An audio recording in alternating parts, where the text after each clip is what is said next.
Good morning.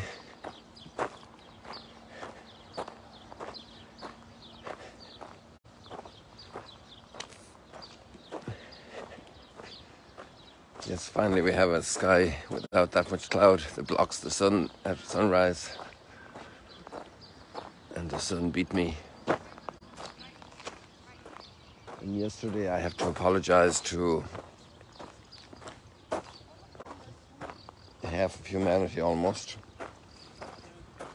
Well, not really. Because we did congratulate mothers for Mother's Day a number of times this year.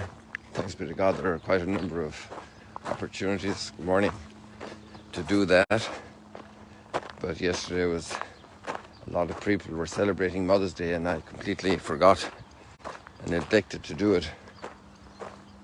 And then a couple of times it became very obvious. I remember by the time of Mass, our morning Mass at 8:15, so we prayed for all mothers.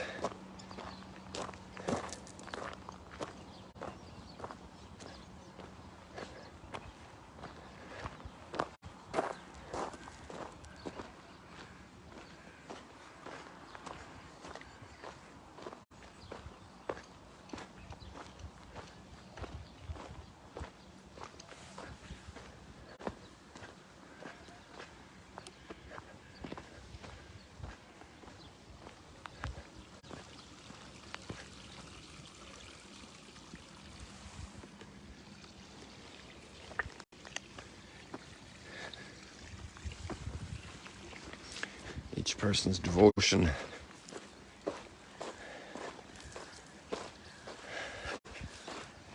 each heart responding.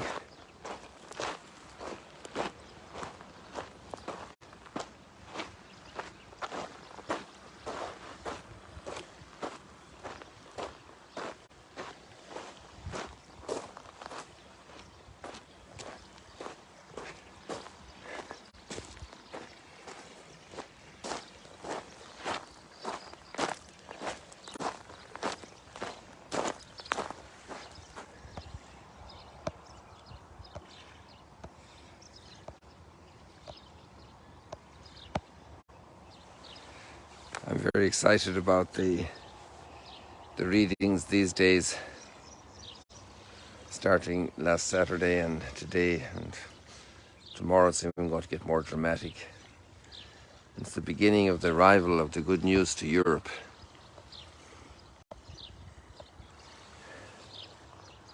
As the light travels from Asia. We're in Asia here, you know that? Take out your maps and check it out. We're in the continent of Asia. We're really in a bridge place between continents, but it's really part of the landmass of Asia. And for the first time, we're going to watch the good news reach Europe. In a certain sense, the words of the gospel text today are very prophetic. There are two key words. Our identity is summed up as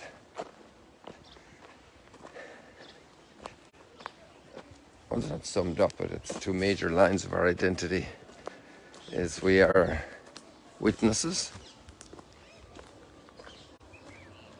We're not the source of things, we're the witnesses.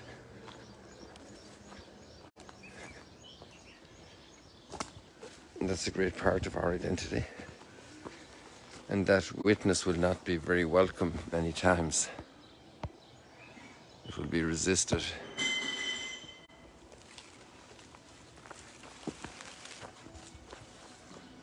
Be strongly resisted, violently resisted. And that happens in Europe also, very much so.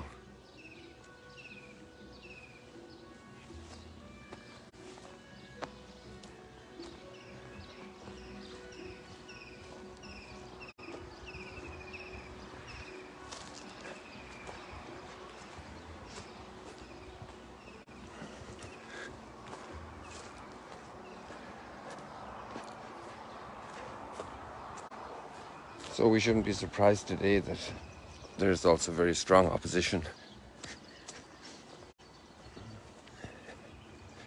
to the message, the worldview,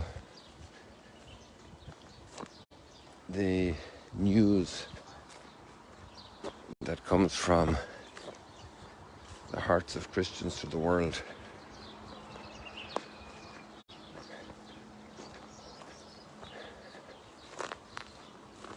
Human beings have a vested interest in our little domains and fiefdoms and kingdoms,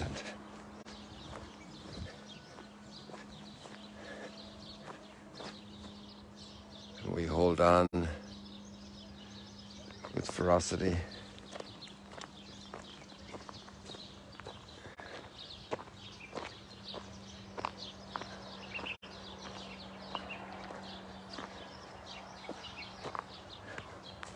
Wow, look at that bird.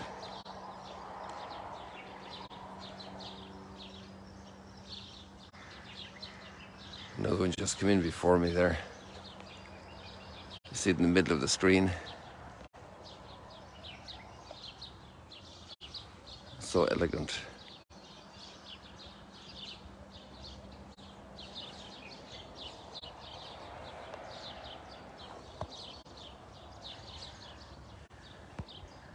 Oh, I can't catch up to them. I have to try and zoom in to see them, and then when they fly, I have to zoom out completely. Otherwise, they're moving so fast. There's a third one here.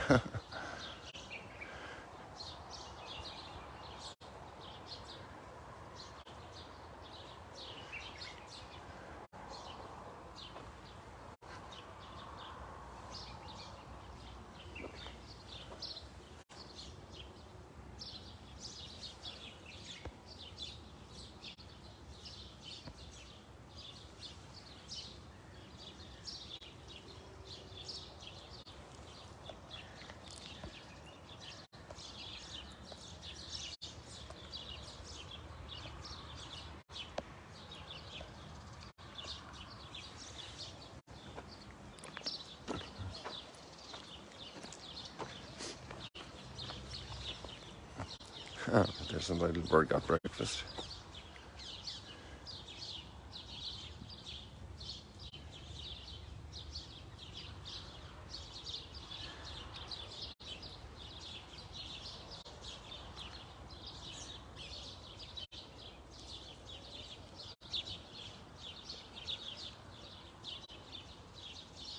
Another word I think we should add to the mix, besides witness and opposition, is providence. So many things happen in our lives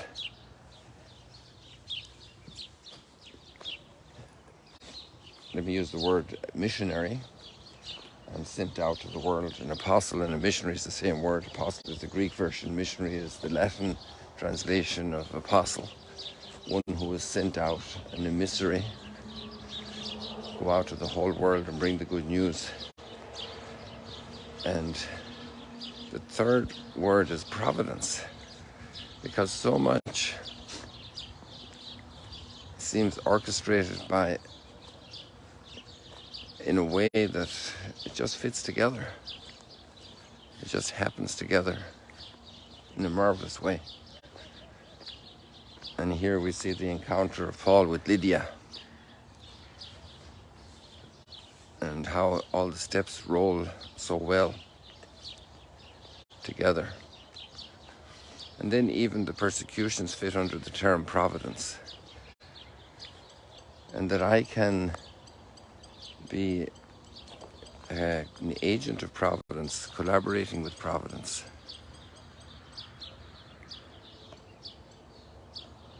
That's a marvelous thought, because there's a lot more happening way above my scope of understanding and organization.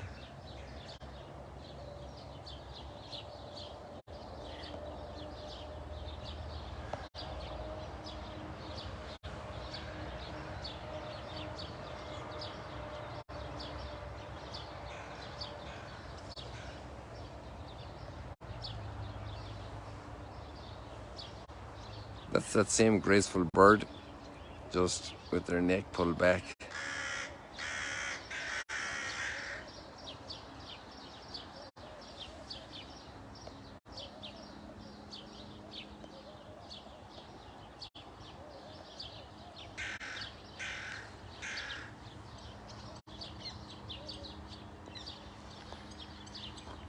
So we recognize how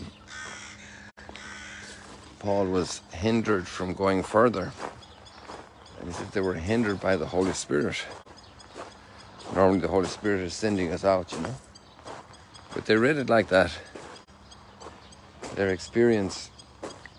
And now they set sail from Troas. I imagine that's Troy, right? The Troy, the famous Greek stories. The famous gift of Troy.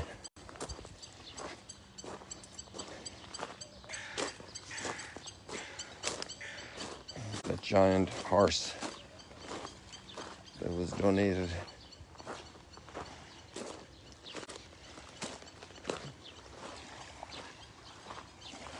And they reach Philippi. They also reach a place called Neapolis, which is interesting. So that's at least 3 Neapolis. We have one here called Nablus today, but it's really Neapolis. It was a new city, Neapolis. And then we have one in Italy, Naples. And now we have one in Greece, Neapolis. And it's 2 Greek words, Neapolis. A new city. And then they go on to Philippi, a leading city in that district of Macedonia, a Roman colony. They're looking for people, and then they meet Lydia. So it's interesting here in Magla to ponder that, how this woman was key in the beginning of evangelization in Europe.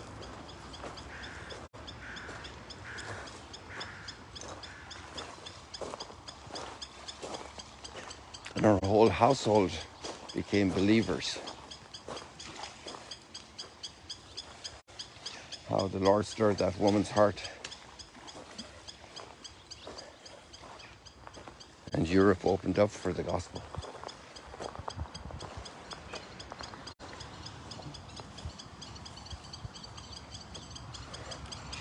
I enjoyed the green grass here because we won't see much of it soon.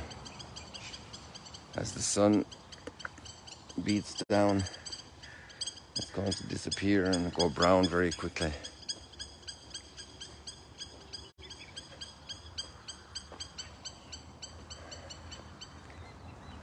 You see, Mount Arbel has gone brown already. It was so green and filled with flowers before.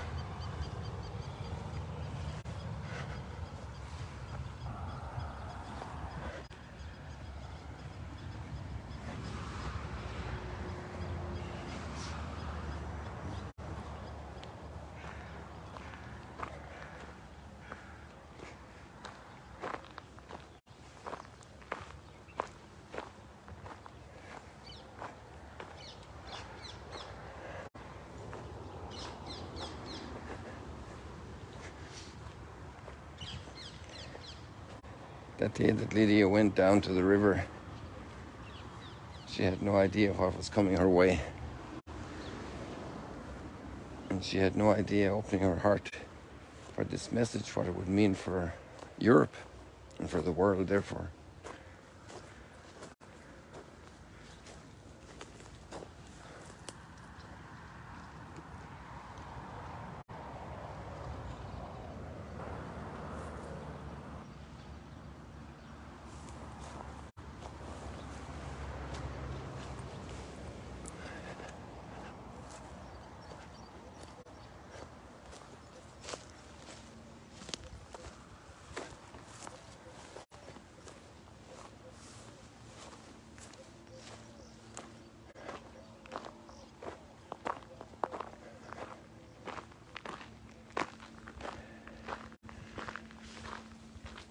So maybe we can finish off with those 3 words today. our role in the world to give witness, not to control the world, not to overpower the world, to give witness. And it will unfold through Providence, the opportunities to give witness. Our heart is ready there, it knows that identity.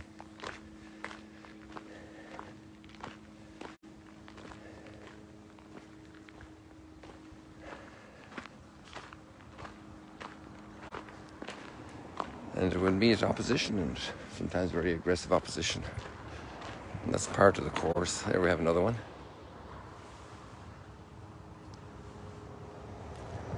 Another bird. Let's leave it like that, people. God bless you. See you later, alligators.